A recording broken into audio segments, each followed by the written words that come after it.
Welcome on into today's YouTube video where I'm going to be teaching you how to find the perfect sensitivity fit for you.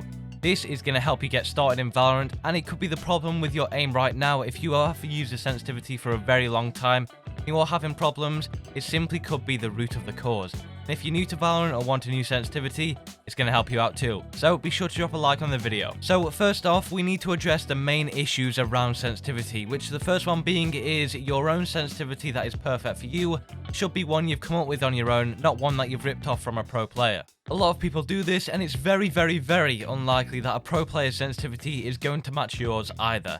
Now, what isn't a bad idea is picking a pro player's sensitivity to start with and then changing it to suit you. That's okay. And the reason being is because choosing a pro player's sensitivity is often a great starting point because it is within a realistic scale of what is a good sensitivity. Because when you compare it to picking like a max sensitivity in Valorant and trying to work your way down from there, it simply is a pain. Just pick one that is often commonly used and change it because you're at a good starting ground. The next myth we need to squish is the fact that high sensitivities is bad and low sensitivities are good. It is simply wrong. Any sensitivity that suits you is the best sensitivity in the world. Believe it or not, personal preference is all about sensitivity. Some people may use high sensitivity because they have a low mouse pad. Some people may use it because they're comfortable with it. It simply is the way to go. Picking one that suits you. There are no meta sensitivities. There are no sensitivities that you should choose that pro players use. You shouldn't use a high one or a low one. You should simply use the one that fits you and is customized to suit you, your needs.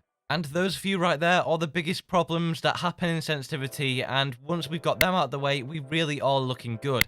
And if you haven't done any of them or you've managed to correct them, you're on a great path because that's where everyone goes wrong with their sensitivity. They fail at the very first step. I will not be helping you choose your DPI, as for me, my DPI is just what suits me in general in terms of when I'm going to be editing a YouTube video or simply playing a game. They both have to suit it. And your DPI is often very easy to figure out, as you usually have a few presets and you can customize it a little bit if you want to in the software that your mouse has. The final thing before I show you how to actually find your sensitivity and work it out is we have to discuss one thing related to aiming, because sensitivity is going to help you with your aiming. Here is how a bad sensitivity will affect your aim. A bad sensitivity means you are going to be over flicking or under flicking on a target. You are going to be trying to move to click on a target's head. Instead, you're going further to the right or further to the left, which is under flicking or over flicking. Now, for some people, this can simply be that they've never really practiced their aim before and they are simply not warmed up or just haven't really trained the mechanics at all in any FPS games, and that is the problem. However, for others, it can be the sensitivity.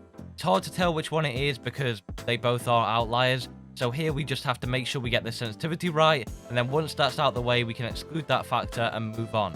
Your sensitivity is quite a big part of it too, as a lot of muscle memory will be built up in that one sensitivity that you have chosen.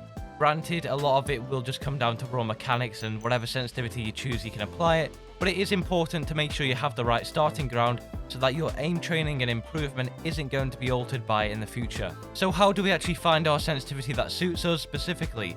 Well, there's one big main method to do, and that's the one I'm going to be discussing today. First off, you want to find a starting ground sensitivity. This is going to be the one that you start with and you are going to adjust. It's not going to be the final one, so don't stress about it too much.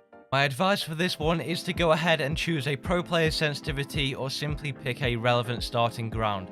That being around 0.5 within the sensitivity scale will be fine.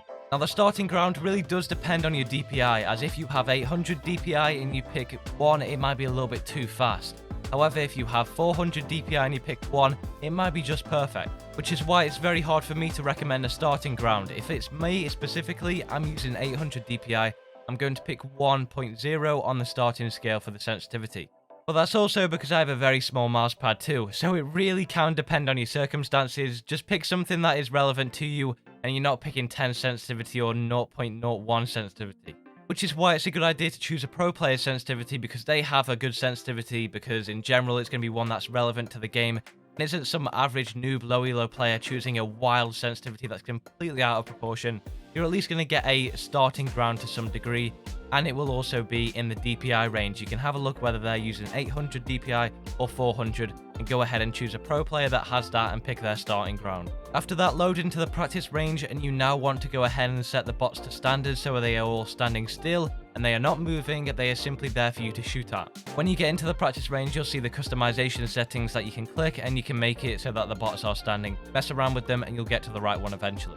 All you have to do now is try and flick from left to right with the targets. You want to go from the left side of the bots to the right side and see if you are going to be over flicking or under flicking. Now this is the crucial part. If you're going to be over flicking, which means your target crosshair is going too far to the right or too far to the left, you want to go ahead and decrease the sensitivity. Pick an increment that you can go down in relatively quickly, but at the same time you can get it quite accurate. Maybe 0.1 is the ideal amount, and then lower it by that. And if you're going to be under flicking, you need to go ahead and increase it. Eventually, after a little bit of fine tuning and a little bit of raising and lowering, get to one that suits you and you can comfortably flick to the targets.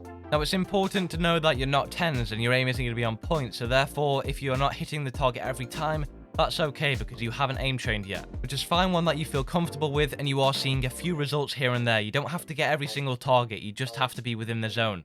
And that is how you find your sensitivity in Valorant. I hope the video has helped. If it did, be sure to drop a like on the video and subscribe for more tips and tricks videos like this. Click on the video on your screen right now if you want to go ahead and see why you are failing at ranked in Valorant. It is a banger.